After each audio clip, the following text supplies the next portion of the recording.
Ilaw project mga kabisyo, naka-shortpet na yung unit ni Sir Aman ng Candaba, Pampanga. Alarcon sir, no? Aman Alarcon. Naka-shortpet na yan yung light box nila. Pinalagyan na lang ng ilaw. Naka-star yung design ng shortpet nila at yung mga arrow dyan na papasok. Yan, arrow. Naka-dancing or running light yung kinabit nating ilaw dyan. Busina pre, papitik nga. Yan, yung dual trumpet at back horn.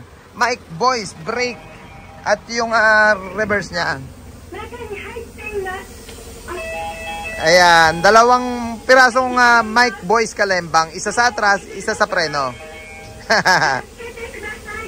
Ayan yung mga mic, voice, kalembang natin. Pag gusto nyo rin ng ganyang backhorn mga kabisyo, tawag lang kayo sa number na naka-plus screen natin. Siyempre, sticker meron na yan sa likod at meron na rin sa harap. Unit ni Sir Aman Alarcon ng Candaba, Pampanga.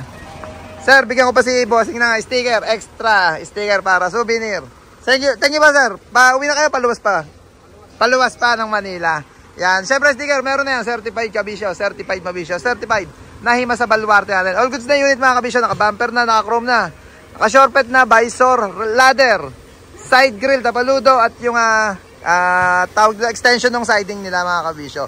Nabanggit ko nga project yung ilaw, busina, at yung backhorn. Kung gusto nyo rin magpa-schedule mga kabisyo, tawag lang kayo sa number na naka-plus screen natin. Iyan